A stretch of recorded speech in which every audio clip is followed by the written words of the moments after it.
keep it alive through these lines I write. I keep it live cause I thrive. I might just blow your mind tonight. I'm so hyped, but it's no hype. From this height, it's direct hits on sight. I'm your type, lend me your ears to show you that there's something in me. I'm not giving up, I'm standing right here, holding these days hostage. And I'll make this my year. We turning fear into love, and the love's in the air. I love doing this cause nothing compares. Nothing can share that same type of feeling when you feeling them flares. They can't catch it, it's havoc. I rip to a tear, switch the scenario. My stereos, I leave them impaired. Variables start to change and they're all in my range. I just gotta grab it, it's all mathematics. Every step is drastic, I make it fantastic. I'm trying to take your breath away. Asthmatic. This is live through the stereo. Go and let it blow, blow through the stereo. I'ma let them know through the stereo. Yo, here we go through the stereo, stereo.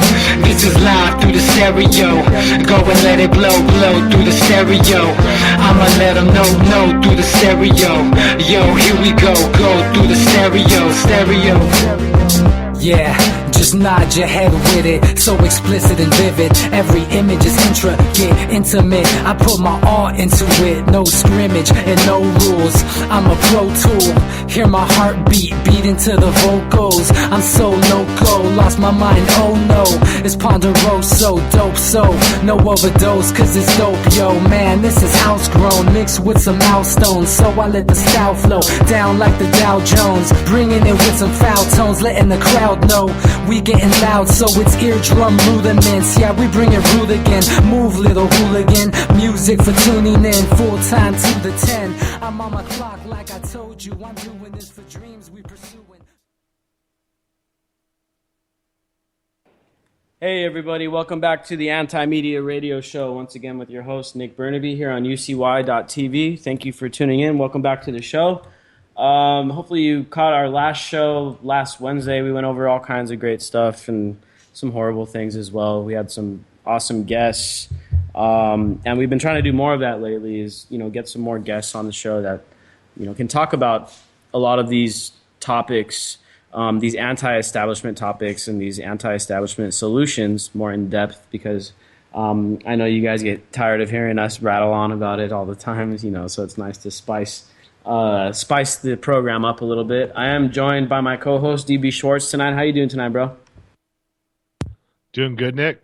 Glad to be back on the show, man. A lot to talk about and a lot of things are going on right now. So much going on. Make sure you catch us 5 days a week, same time, same place. If anybody wants to join the show, feel free to call in 718-717-8296. If you want to be a part of the program, feel free to join us. We'll talk about what you want to talk about. If you want to talk about what we're talking about, that's cool too. If you have a little different angle that maybe we haven't mentioned, if you disagree with us, if you agree with us, either way, if you want to have your voice heard, feel free to call us. Once again, it's 718-717-8296. I'm also joined here in the studio with our special guest and journalist at the Anti-Media, Jake Anderson. How you doing tonight, man? I'm well, Nick. Good to be here. Yeah, America. So, we got plenty of stuff to go over tonight, and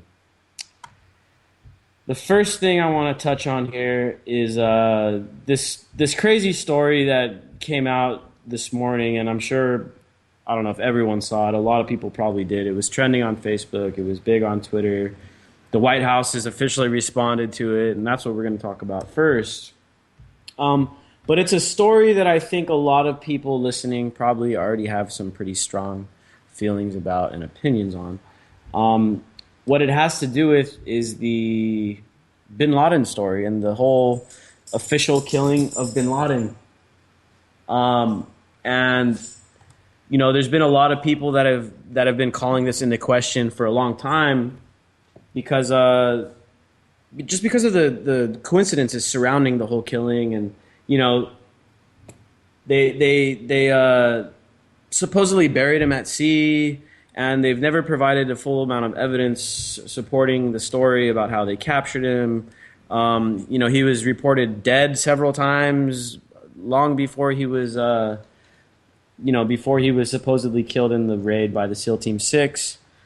Well, what this is forcing them to do now is kind of come up with his timeline, Nick, because a lot of people said he died in 2001 from liver failure in a cave in Afghanistan or somewhere like that. And then a lot of other people say his name's actually Tim Osman or something. He's some kind of CIA operative. So there's a lot of things that go around about this guy and who he really was. Well, I don't know if he's, I don't know about the name Tim Osman, but it's a fact that he was a CIA operative. Definitely was. He was that's how he started his career. He was recruited by the CIA to be a counter revolutionary in Soviet Afghanistan, and he helped lead the fight against the Soviets. And at that time, the Mujahideen were called freedom fighters. They went in the White House and hung out with Ronald Reagan. And Ronald Reagan was praising these guys, which are the same guys that turned into the Taliban. And a lot of them... Charlie Wilson's War is a good one. Good movie. Too, as well. Yeah. Yeah, man. And so there's so many different things surrounding this official story, quote-unquote official story.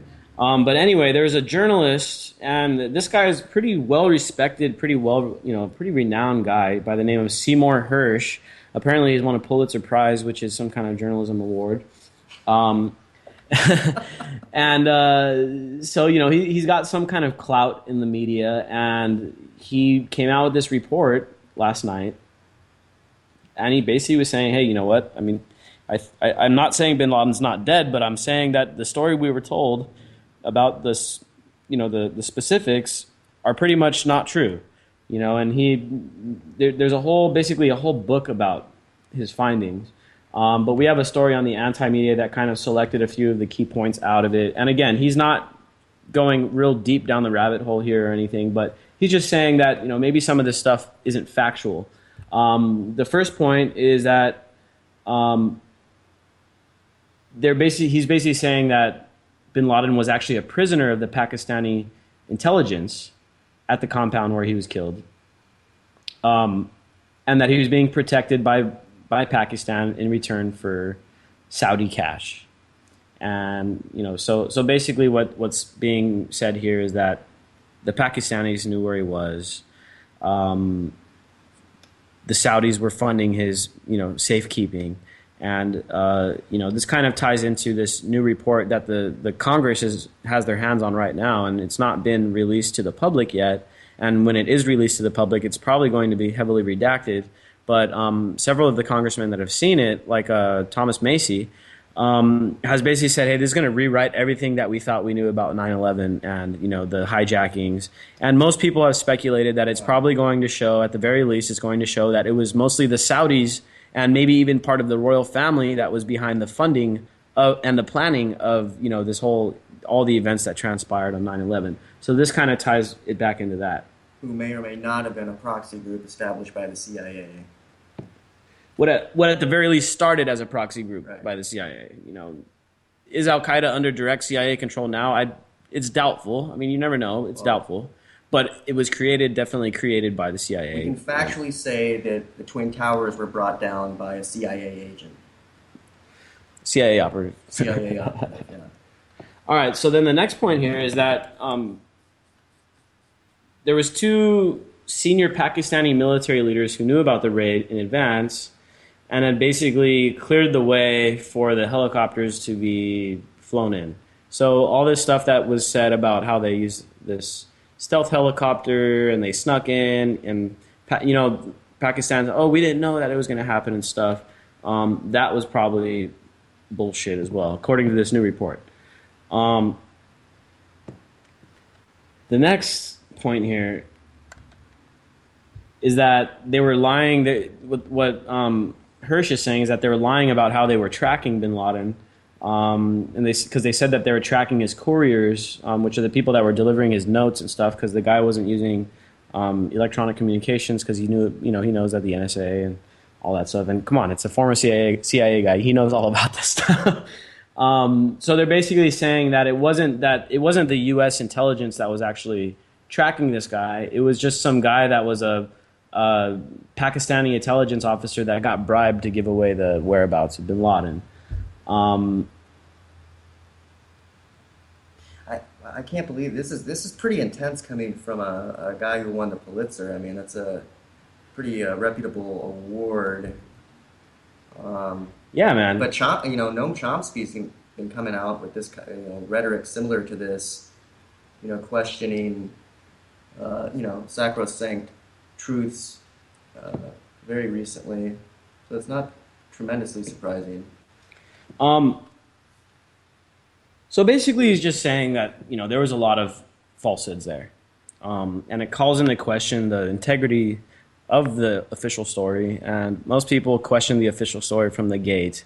I mean, when I heard that they buried him at sea and threw him off the side of a ship, I was just like, I was a pirate. I mean, yeah, I mean, and they say, oh well, it's a honorable Islamic burying at sea, and then people are like, well, we don't really know of any. Yeah, that's bogus. Ritual. Yeah, we don't know of any Islamic death ritual where they bury people at sea. You know what I mean? It's like the Wahhabists or one of the sects, but they were saying, it doesn't apply in this case, and it's of course, just part of the cover-up, man. The fact that a lot of those SEALs are no longer with us too, it speaks volumes, and then the fact that one of them wrote a book and now he's a millionaire. I mean, what kind of patsy is that guy? I don't know what's going on. Oh yeah, and he's also starting to work for Fox News too. I don't know if you heard about that, and that kind of ties in here. The one of the sole remaining guys that were left from the SEAL team that supposedly killed Bin Laden is now got a job at Fox News. And I'm sure a vet will Chris Kyle him too.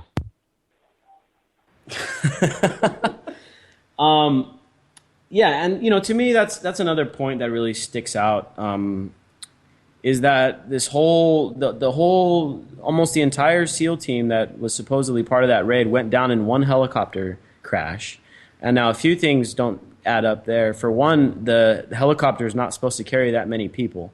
The amount of people that went down in that crash was way too many people. They weren't supposed to be that many people in that helicopter. The second thing that is kind of crazy is that they were never able to recover the black box from the helicopter, and the official reason why was because there was a flash flood right after the helicopter crash. The flash flood came by. Thanks, Harp. They have a lot of flash floods out in that area, right?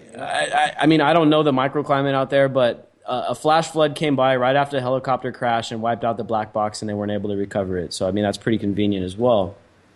But it's scary, man. And then the family members of the SEAL team have basically cried foul as well, and you can look that up on Google it and look at the families of the SEAL Team 6 that killed Bin Laden, and you'll see that they have a bunch of complaints. They have a lot of questions that aren't being answered. We're talking about the family of the guys. And we're talking about a military aircraft, which, I think the crash is in 2012, right? At this point, those black boxes, I know, at least for military hardware, are able to upload in real time. So in case there is a crash. Yeah, man, I wouldn't doubt it. It's like extremely high, the top of the line technology and stuff. So there's plenty of reasons to be suspicious, and it's perfectly healthy to question these stories. Now, I don't want to go off into conspiracy theories and say, hey, this is my conspiracy and this is the fact, and anyone else that disagrees is wrong, because that's just not the way to go about it. But it's always healthy to question anything the government is saying. Just like when the cops in Baltimore were saying, oh, Freddie Gray broke his own neck and stuff. It's like, really, we can't sit there and take that and say, okay, that's fact. We got to question this stuff. So another important fact, another key point I want to get to here is that this whole idea of conspiracy theories, and some people think that they can discredit you and stuff like that, and they can if you go about it wrongly. But there's absolutely nothing wrong with questioning the official narrative and writing about it and sharing your ideas about it with people. I mean, there's so many people that question the whole official event of 9/11, and look, now they're being validated. There's that report in Congress right now, and this is a real thing that's happening. And congressmen have already gone on record saying, man, this is going to change everything that we thought we knew about 9/11. Now, of course, they're not going to come out and say, oh, 9/11 was an inside job and all this other shit. Of course, they're not going to say that. But what they are going to say is, oh, we were lied to about the 9/11 report. It wasn't these guys in Afghanistan that were really doing it. It was mostly these guys in Saudi Arabia that were doing it. What they're our allies, and they sell us a lot of oil, so we can't do nothing about it. But we can go bomb Iraq, which had absolutely nothing to do with it. And that's why this kind of stuff can really start blowing holes in the credibility of the government, and that's what we need. We need people to not believe in the government, not believe what they're saying, because most of the time they're doing shit that is pretty harmful. They're causing all these wars, and they're throwing out these, unjust things. They're doing these false flags, and we could talk about that stuff all night. Nick, I passionately agree with you. That's why I'm releasing an article, or I'm going to release an article for your site called 10 Outrageous Conspiracy Theories That Turned Out to Be True. Conspiracy theories can be a tool. They've been marginalized, but there's a lot of conspiracy theories that are true, so we got to stop using it in a pejorative sense. Yeah, definitely. And like I said, man, there's one thing it's one thing to question everything and say, hey, look, here's a probable, course of events that might have happened instead of what we've been told. Right. And then it's a whole other thing to say, no, everything I say is true, even though there's not that much substantiated evidence. We got to keep an open mind, whether you believe in the conspiracies or not. You got to be open-minded on either side. It's when we close off and allow it to be a polarizing thing is when we cause these issues that can divide people up and that kind of thing. Keep an open mind about all this stuff. And who knows if Bin Laden was really taken out the way he says he was. I mean, there's at least one very prominent researcher now that says that it wasn't. So it's healthy to continue to question this stuff until we get some real answers and some final, a final say on what is actually going on. I don't know, DB, you want to add anything else to this before we go on to the next story? No, we're beating it to death. Let's get on. All right, so the next one kind of ties right in with this whole idea of getting to the official story. So we got this CIA whistleblower named Jeffrey Sterling, and he was just sentenced to 42 months in prison for quote-unquote guilty of embarrassing the government. So yeah, this guy basically leaked some information about how we were sending these fake nuclear plans to Iran. I don't know if you guys have heard about this, but the U.S. was selling fake nuclear plans to Iran to basically try to incriminate them and say, hey, look, they're buying nuclear plans and stuff, even though it was all orchestrated by our own people. And it's kind of like how the FBI turns people into terrorists. The CIA had a program that was going to supposedly turn Iran into a fake nuclear threat, and this guy blew the whistle on it, and he leaked the information to a journalist, and now he's going to prison. So for preventing a war and saving, 1 million lives, he's going to get 3.5 years. Yeah, man, and so this is just crazy, and so this kind of goes back to the whole Bin Laden thing and the whole official story, and hopefully we do get some whistleblowers that'll come forward, and so that we can actually clear it up, because I'm tired of having conspiracy theories. I'm tired of being fed a bullshit official story too. I know the truth lies somewhere in the middle, but we need a whistleblower to step forward, give us the documents, give us the photos, let us see what's actually going on, because as it is, the government. And unfortunately for Obama, he claimed that he was going to be the most transparent administration in history. He's been the opposite, man. He's been covering up everything. He's been the most secretive. He's been the harshest against the press. And so, they just don't have a good track record of being honest or being open. So we can't help but question everything these guys are saying, because more often than not, they're telling us bullshit. One of my greatest disappointments with Obama is his treatment of whistleblowers. It's egregious. It really is, man. It's really sad. And under his watch, he's had a bunch of people, giving horrible sentencing. Whether it's Edward Snowden, which hasn't yet even come back to face his sentencing, because he knows it's going to be so harsh. Right. Chelsea Manning. Snowden will get life. Yeah, Snowden would be so done. Because he released a lot of documents that he has fully vetted for their information. Exactly. And so this goes back now. I want to bring this a little bit back to what DB said, and I think you made a great point there, is this guy, in all likelihood, he may have prevented, war with Iran. He did. It may be because of the documents that this guy leaked that we're able to get to this peace agreement with, a pseudo peace agreement with Iran, which, hopefully materializes. Because Iran does have the bomb, man. That's why they're negotiating. That's why they're about to get $12 billion. It's a payoff. And if they take those blueprints and their program gets set back 2 years, we invade them. Yeah, man. And Glenn Greenwald tweeted out this, and he really pointed out the hypocrisy, and this is what I wanted to bring it back to. This guy Sterling got 42 months longer sentence than David Petraeus, and we're talking about two people working in the FBI or the CIA. Now this guy was a lower level agent or whatever, and we're talking about David Petraeus, which at the time was the head of the CIA. He leaked documents too, and who did he leak them to? To his mistress. He wasn't trying to prevent a war. He wasn't trying to, get information out there that he thought the American public needed to know. He was leaking information just to his mistress. He was just having, post-sex talk, Exactly. And what did he get? No jail time. He got like a year of probation, and he's still working for the Obama administration. I think he got a watch, too. Yeah, he probably got a watch.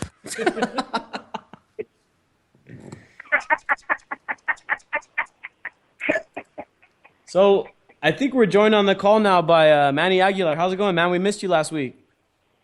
This Latino's on the road, so you know how it is. And last stop will be San Diego, you know that, on the 23rd. But what's up, Jake Anderson? What's up, DV Schwartz?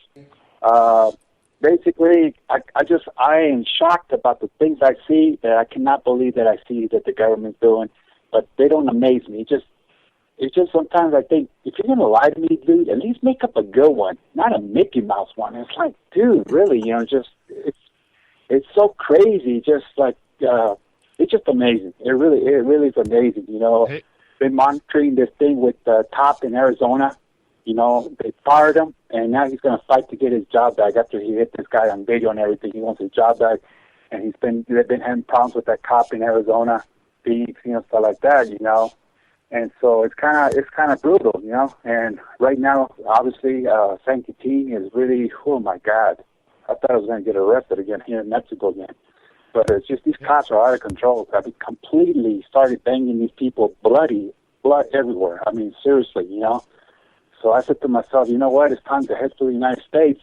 And so now what I'm monitoring right now is what's happening in the Dominican Republic. It's really getting bloody down there too, the Dominican Republic and stuff like that, So, but after that story that you said about Bin Laden and stuff like that, I question the government 100%. I don't believe them. I come from Mexico where I didn't trust the government 100%. What makes you think I trust the government all here, But I kind of figure after that story, Jake Anderson and D.B. Schwartz, can you believe that Nick Bernabe still wants to vote? Is he even thinking of voting? Are you kidding me? After all this story? I mean, come on, Nick. I think he's thinking of running.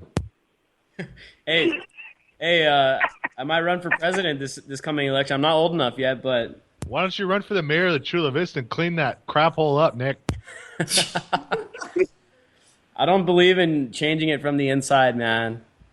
I'd rather fight from the outside. All right. He's got broken shads on his ballot. Whatever it is. Plus, I got family, dude. If I go run for office and then I won't do what they tell me, dude, all my family's going to be in jeopardy, dude. Just run under the Super Green Party. You only have one platform. Yeah, that's true. Just vote for Pedro. I wouldn't want Nick to be president, man. Then he'd be drawn into all that. Nick would end up bombing people, man. It would suck. Yeah, man. I'd go to war in D.C. I'd invade D.C. like right away. False flag and everything. No, I'm just kidding. Well, coming from Mexico, explain something to me. Even in Mexico, you wouldn't get even a year in Mexico. They'd probably put you 6 months if you were having sex on the beach in public. Well, explain that to me. I mean, that is outrageous. I mean, this couple gets more for having sex on the beach than what all these cops have been doing to all these people. I mean, explain that to me. Yeah. Yeah, man. That story is absolutely insane. I actually wrote a little short write-up on it last week, and it's out of Florida. And, it was all this crazy stuff happens in Florida. But there was a couple that got caught, having sex in broad daylight, which, that was distasteful and, break it up and all that stuff. And if anything, if the cops do come, they say, hey, shoo them off and, okay, everyone continues their day. But no, they arrest these people, and the guy, because he's got a previous drug charge for cocaine, because of getting caught having sex on the beach, this dude is going to face 15 years in prison. And his prosecutor, he hasn't been sentenced yet, but his prosecutor said, most likely the chances are he's going to get the full term too. Good God. Luckily enough, his girlfriend doesn't have any previous, things on her record, so she's probably going to get like a year in jail and a slap on the wrist or whatever. I mean, a year in jail for having sex is still egregious. Right, but she can move on with her life and find a new partner to have sex with on the beach. That's the important thing, Yeah, but this guy, he's going to be in jail for the next 15 years, and if he's having sex, in that time, it's probably not going to be, by choice. And so it's pretty sad. It's pretty sad that we've kind of gotten into this, this point where now we're allowing the police to regulate, acts of nature. Yeah. You know what I mean?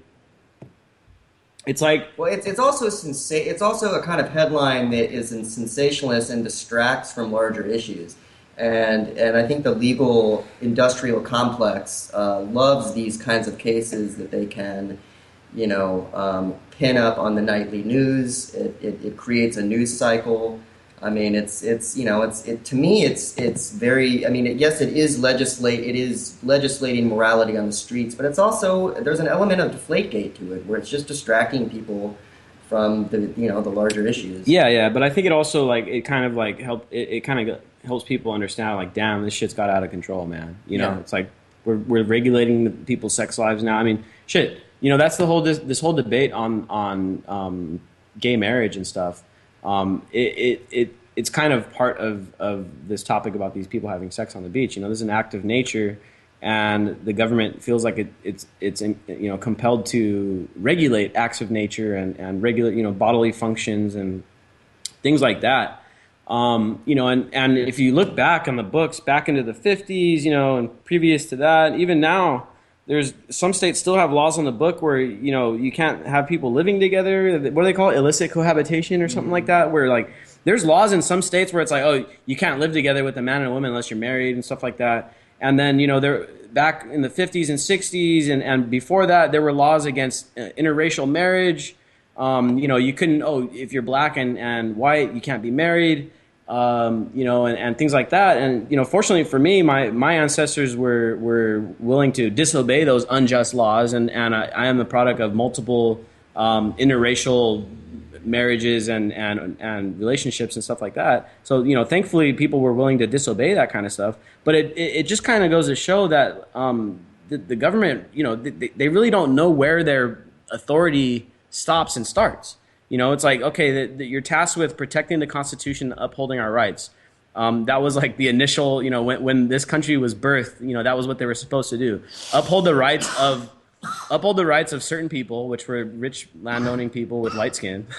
But they've taken it upon themselves to go, oh yeah, we're going to regulate your sex life. We're going to, regulate where you can have sex.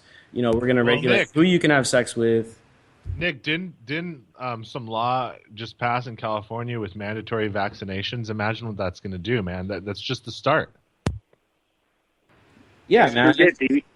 Yeah, and that's another that's a whole other thing, and it really vaccination.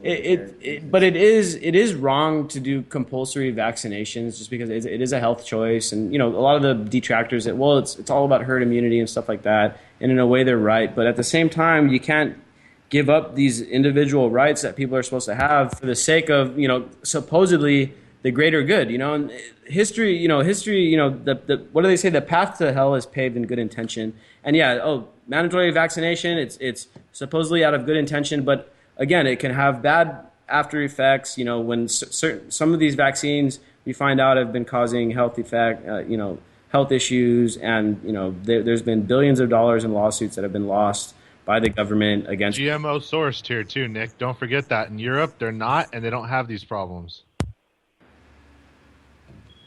Yeah, man. I mean, it's a big topic, but in the end, it comes down to compulsory medication, rights, and are you going to have do you have the sovereignty over your own body? Well, obviously we don't, because these politicians, these bureaucrats continue to pass laws that say, hey, we're going to tell you what you can and can't do with your body, whether we're talking about the drug war, the war against homosexuality, the war against free speech, everything. Yeah. Abortion. Yeah, man. And it all comes down to this this idea that the government is able to tell us what to do and how to do it, and at the same time, they don't play by the rules. And that brings us right up into our next story here, and we're going to jump into this police state stuff. And then we're going to get into what's going on in San Quintin and a little bit into this agricultural stuff a little bit later on the show, because there is some big events coming up that we also got to touch on. But, we got this guy out of Buffalo, New York, police officer Jorge Melendez. And these cops in New York at the time in 2012, these are the guys that kick down your door to cut your weed plants down. If you're growing a couple weed plants in your closet, they break down your door, shoot your dog, take your weed plants, take your money, use your weed to bust other people. I mean, this is what these guys do, right? Except there's this cop in Buffalo, New York in 2012.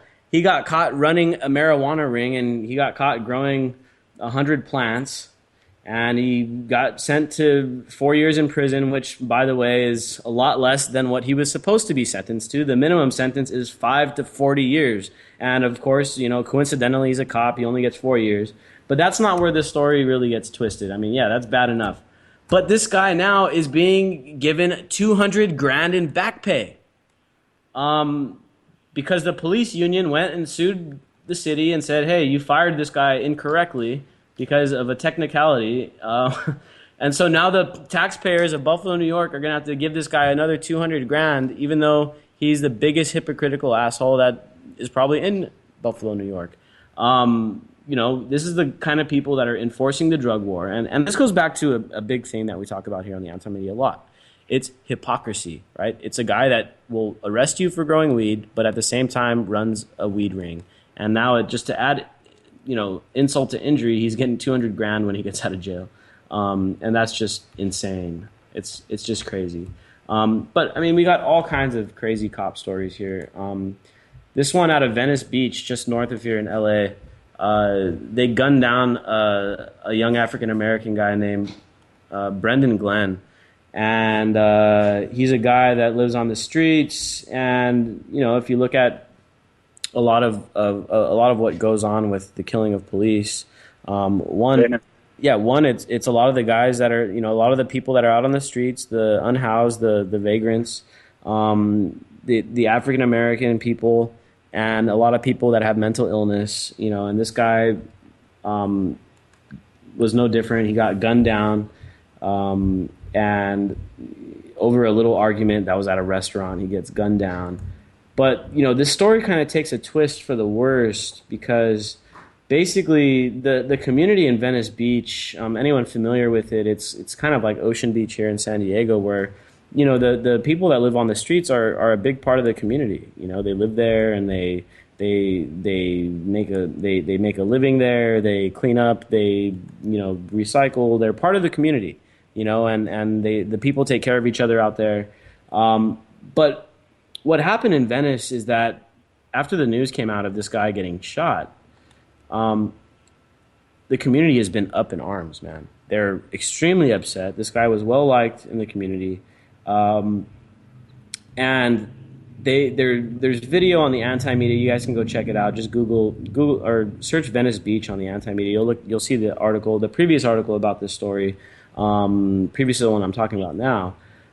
Where it shows the people at the town hall meeting, kind of up in arms, like, say, hey, man, why are you gunning down our people? This isn't the first time. It happens all the time. And the unhoused community out there in Venice is very well organized, and they've been trying to get bathrooms set up so they don't have to bug the businesses. They've been trying to get accommodations, or at least safe places for them to sleep, because, I mean, for most of the country, I'm sure you guys have seen the stats. I mean, living on the streets is basically now a criminal act.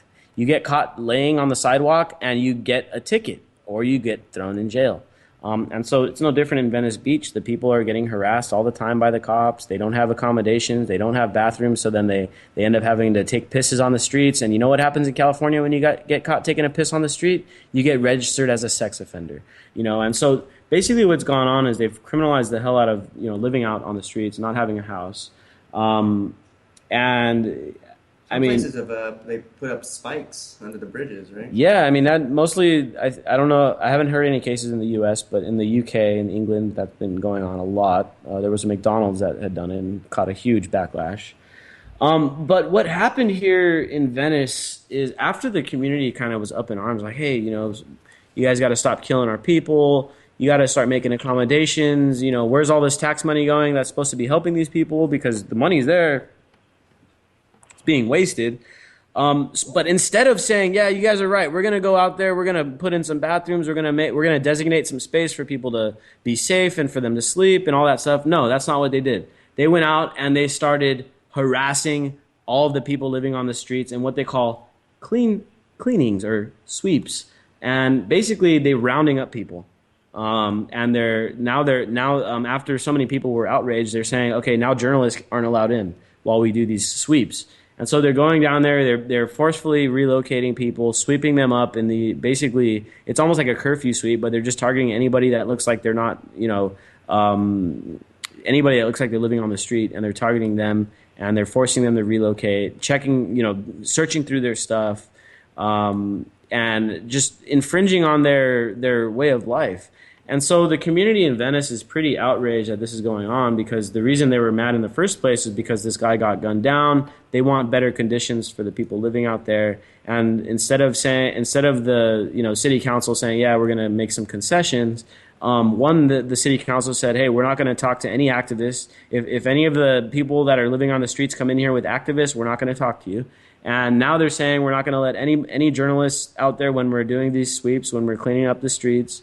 And so basically what they're doing is they're just punishing the people down there that are already in a pretty horrible place. People that are already living in bad conditions, that don't have a roof over their head. And they're just making it worse and worse and worse, and grabbing them and treating them like some kind of stray dog. And so the people of Venice are pretty up in arms. And LA is something to keep an eye on, because it's gone relatively unnoticed because of what's been going on in Baltimore. But LA, man, people get killed by the cops in LA at a higher rate than any other city in the country, even higher than New York. So that's something to keep an eye on. This isn't the only guy that was gunned down in the last several weeks. I mean, there's already been like 5 people in LA gunned down in the last couple of weeks by the cops. And so it's only a matter of time before LA reaches a boiling point where they've had enough, and then you start seeing massive demonstrations to the likes of what we saw recently in Baltimore. So LA is something to keep an eye on, and we have our finger on the pulse. Keep an eye on the anti-media. We have a couple journalists on the ground out there. Manny is as well is from Los Angeles, or lives in Los Angeles. And I'm sure you're familiar with what's going on. What do you think about what's going on out there, Manny? Well, the cops are really out of control. Definitely, it's just like down when we were protesting at 65 and Broadway, where Giselle Ford got shot down. That's the hood down there and stuff like that, and and the cops just look at you like you're the enemy, and obviously to them, I guess I am an enemy to them, whatever. But it's one of the worst things that I saw. A guy getting shut down where the least place that I would expect, the cops to even take a risk of shooting somebody down, was where all the tourists were. This guy, had a prop, because he was one of those entertainers that hangs out on, down there by the Chinese Man Theater and stuff like that. And he was just doing what he does all the time, and the cops look at it like it was a weapon, and they shot him down right there on Hollywood Boulevard and Highland. So I mean, that's really tough and stuff like that. And we've been really hitting the basically City Hall hard, because we're telling the chief of police that you need to wake up. I mean, this thing is getting out of control and stuff like that. And of course, the sheriff's already getting out of control. And of course, Baca, has a problem now. The sheriff department is having a problem with the FBI. They're kind of like getting into each other's territory. So right now, the FBI and the sheriff's department are fighting each other, which is a good thing. But at the same time, it's kind of crazy because the left hand doesn't know what the right hand's doing. So it's really out of control. Yeah, exactly, man. The guy you're referencing there, that got gunned down in Hollywood, he's the guy that plays the Scream character. Down on, I don't know how many people listening have been down to Hollywood, But they have all these characters out there. As you walk down Hollywood Boulevard and stuff, there's characters. There's a guy that looks like a statue. There's Superman. There's Batman. This guy was a Scream character. You know what I mean? And he had the Scream costume that you buy on Halloween with the big plastic knife. This is what the guy had, and the cops gunned him down in the streets because of it. And the LA cops are just out of control. Everyone's got to keep an eye on what's going on in LA because it's only a matter of time before it boils over. The people out there are relatively angry at what's going on. Newport's a beach town. It's not typically known as a big oppressed area and stuff, but it's a beach town, and now the people are starting to stand up out there and say they want some accountability. Just like everybody else, that's all we want is some accountability for the actions. And anybody, like any average person that commits a crime, they're for the most part held accountable. But it seems like when these cops do it, it's like, okay, well, slap on the wrist or nothing, and it's just like this cop that got caught running a marijuana ring, slap on the wrist, and then a bunch of money afterwards. I mean, it's crazy, man. It's insane. Keep an eye on Venice. Anyway, let's move on to this next story here. This one's crazy. This is crazy. And this ties in with a few things here that I want to talk about because there's some really important, angles to this story. But basically, Colombia now their president has announced that they plan on no longer using Roundup or glyphosate, which is an herbicide that is a defoliant. They use it to kill weeds. But they're basically saying that they're not going to allow for the spraying of glyphosate or Roundup on top of the illegal cocaine operations. The illegal cocaine, the coca fields. With coca is it's the same plant they use to make chocolate, but the leaves are what they use to make cocaine. There's a bunch of legal coca growers that supposedly use all of their product to make chocolate, and the guys that grow it to use cocaine, all that stuff's illegal in Colombia. So they've been spraying the herbicide out there to destroy all the cocaine, all the coca forests and all the coca crops and stuff. But following the World Health Organization report that said that the herbicide glyphosate is likely causing cancer, and it for sure is causing cancer in mammals. They're just saying that we don't have enough evidence in humans that it for sure causes cancer, but there's a really good chance that it is. I mean, from all the research that I've done, I mean, it's basically, I mean, there's enough information out there to say this stuff is extremely bad for you, and it may not directly be causing cancer, but it's related. It's causing kidney damage to farmers all over the place. But, it's kind of telling to me, coming from Colombia, where this stuff's being used to kill cocaine, that they're not going to use it on that stuff anymore. You know what I mean? That's telling because they're not willing to use it on this illegal drug, but at the same time, here in the U.S. and in Canada and in a lot of other countries, like we're spraying that shit on our corn and our soybeans that we're actually feeding our children. But not on the cocaine. For God's sakes, for the love of God, spare the cocaine. Hey, maybe it's because the politicians actually use that stuff. I know they don't eat the crap food that gets grown with that stuff. Now they're even irrigating crops in California with fracking wastewater, so that's becoming a big issue now. Yeah, that's crazy. I saw that too. Yeah, I want to mention one thing. Colombia is now number 2 in cocaine. Peru's number 1. And, that's the way it's always been. Yeah. Oh, Didi was there. Oh, now we know why Didi was there. I'll tell you a trade. Hey, no wonder you were there for so long. Hey, I'll tell you a trade secret a lot of people don't know. Peru has always been number 1. They just let the people in Colombia do the actual trafficking. Oh, I see. Thank you for saying that. Okay. Yep. Why be the messenger when you can get other people to do it? Yeah, that's true. So I like that. Talking about food, what really blows me away, and I just happen to see the stories again over and over, year after year. I mean, if a banana or something like that, an apple or something like an orange, whatever, doesn't look perfect, the stores don't want them, right? So now they got to throw them away. I mean, what type of stuff is that in the United States at the store? It has to be perfect looking. Are you serious? Then how many countries can benefit from all those bananas and stuff you throw away? You know what I mean? It blows me away. Yeah, it's crazy, man. Just because it doesn't look attractive on the outside, they're like, okay, that's not fit for service. We actually I did an article. I can't remember if I did it posted on the Anti-Media or one of the other sites that I was writing for about there. There was a store that came out and they had a whole section for the ugly fruit, and they're like, all the mixed farm fruit are going to be on this section. We're going to sell it at a discount. I'm like, oh, that's kind of cool. Instead of just throwing it away, which is a horribly wasteful thing to do, they're selling it at a discount, which is how it should be. And everyone knows the stats. Half the food in the world that's grown is never even eaten. Part of it because it's wasted. Part of it because we have such a centralized system that it spoils by the time it gets to the end point. And part of it is just out of being hugely wasteful on behalf of the consumer.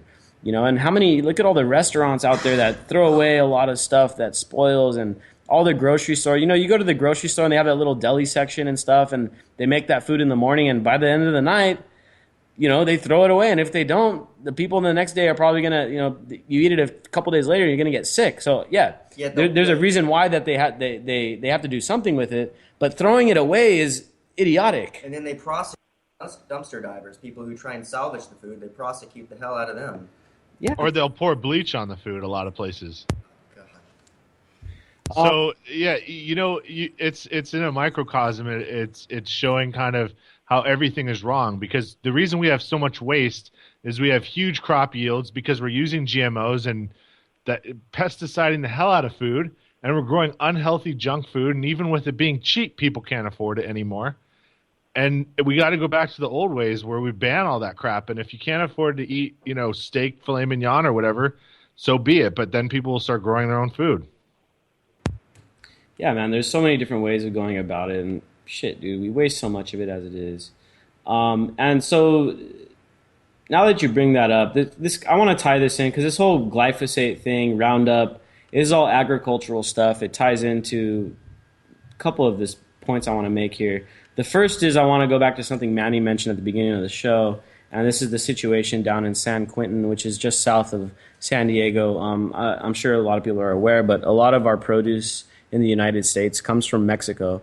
Just like much of our, consumer goods come from outside the country. What's being done is exploitation of labor, and they're bringing up people from they're bringing a bunch of indigenous people up from Mexico to come. They promise them this pipe dream of a good life and great pay, a good standard of living. They put them on these farms, and they're turned basically into they're turned into debt conscripts. It's basically a new form of slavery where these people are trapped in a cycle that they can't get out of. We're talking about people making very, very little money. I mean, what was it? They're fighting for like $20 a day, right? They're basically making $1 an hour, and all they are asking is for $2.50 an hour. I don't think that's asking too much. Yeah.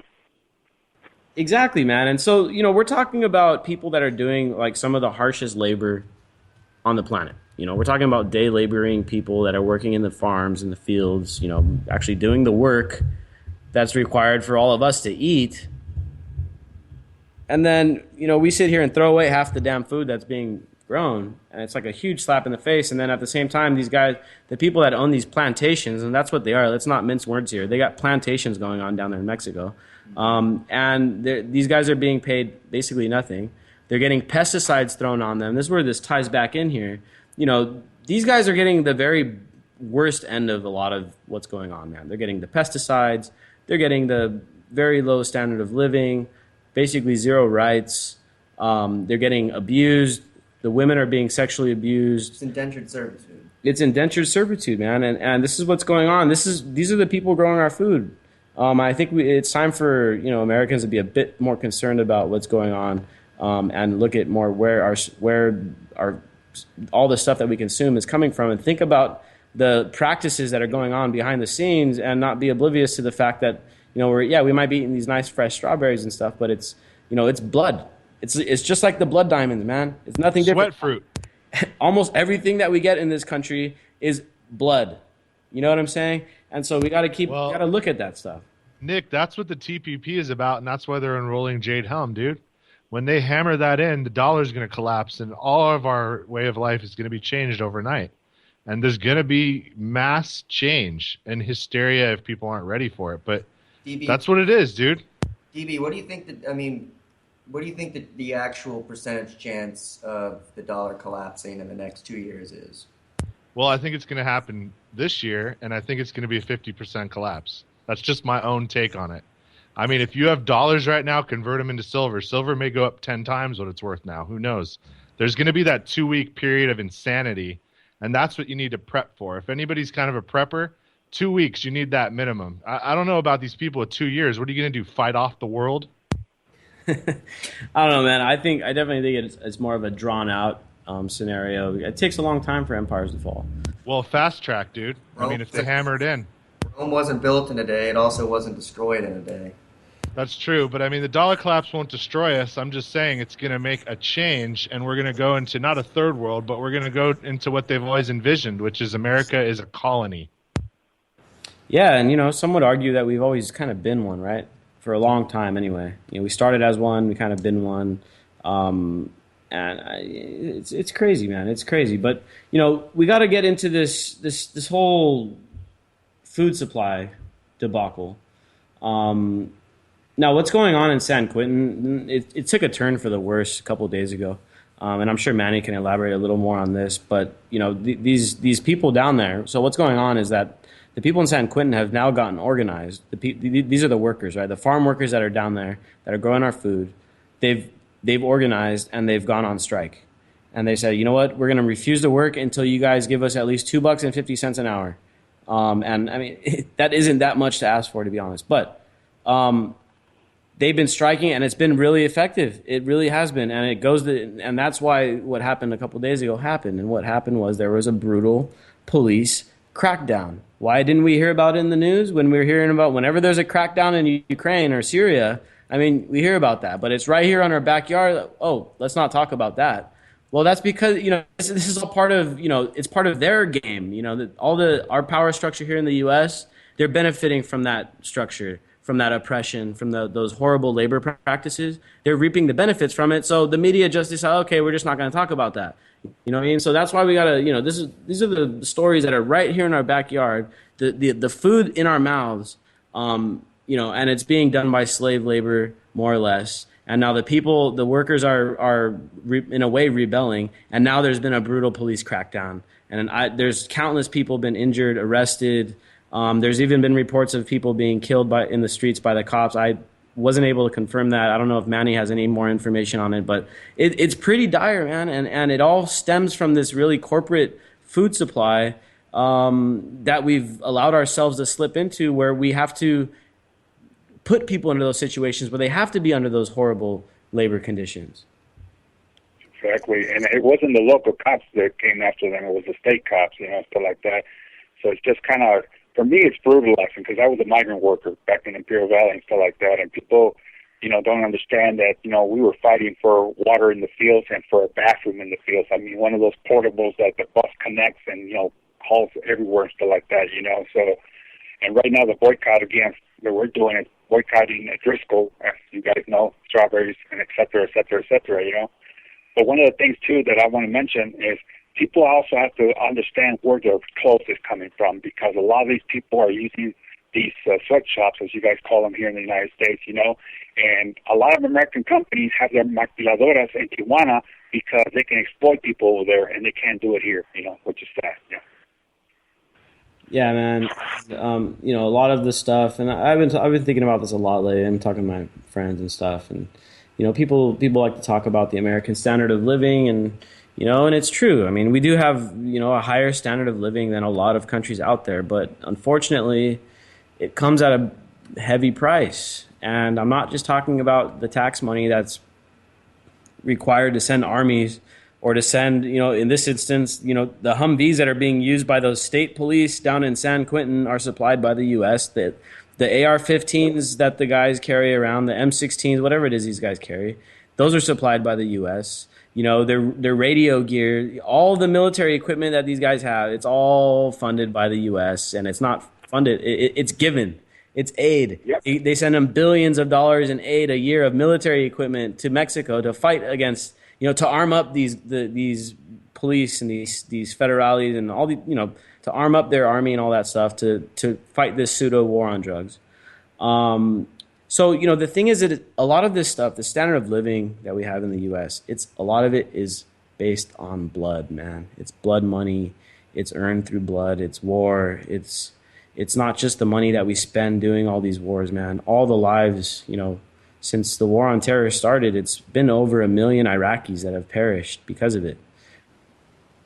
I mean, what is it now? 40,000 people a year, or was that just in oh man, I think there was like 10,000 people that are killed in Ciudad Juarez per year. I mean, we're talking about tens of thousands of people in Mexico that are dying because of, in a large part, the policy of the U.S. militarizing their police, their government, and then you add the drug war into it, and it creates the cartels, and then all the other corruption that comes hand in hand with that.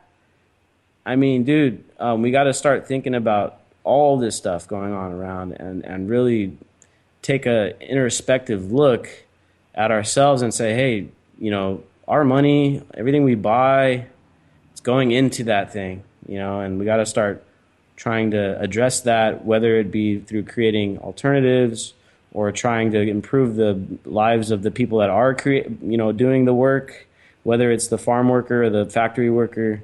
In one way or another, it's got to give, man, because otherwise it's just more and more guilt upon the American public who keep reaping the benefits of an empire without having to do all that extra work that most other countries actually have to do that aren't part of NATO. Everybody outside of NATO, their lives are a lot harder than ours are because NATO is like the empire. You know what I mean? NATO is the new empire.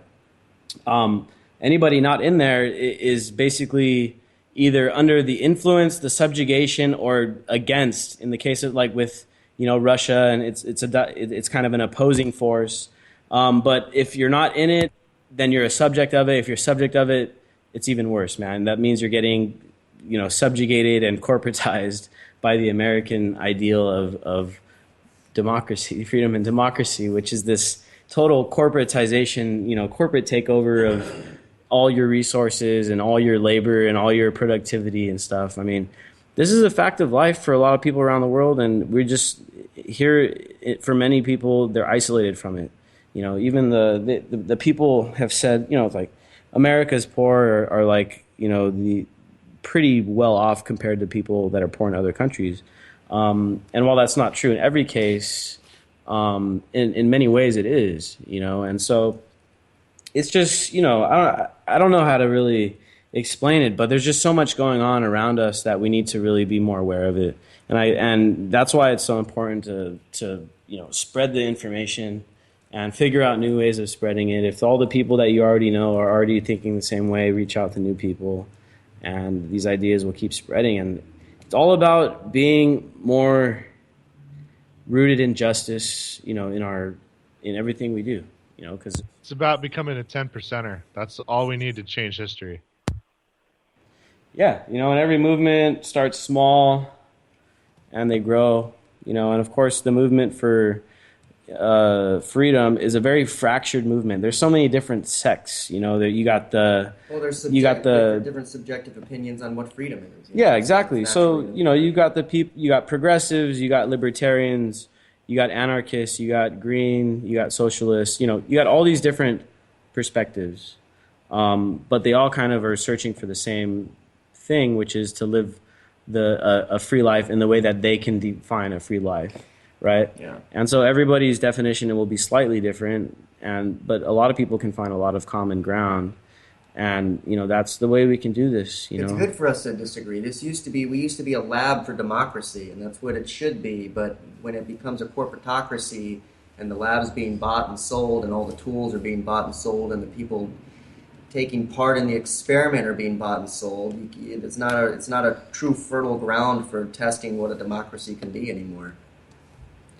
Yeah, man. I mean, I couldn't have described it any better. It's time for something to give. It's time for change. I mean, we're oppressing too many people around the world. We're oppressing too many of our own citizens. So many of us are being victimized by things like the drug war and the state, all this other stuff. It's time to move forward. Thank you, everyone, for tuning in. Catch us 5 days a week, same time, same place. Peace out. Buenas noches, guys. Yo, here we go through the stereo. This is live through the stereo. and let it blow, blow through the stereo. I'ma let them know through the stereo. Yo, here we go through the stereo.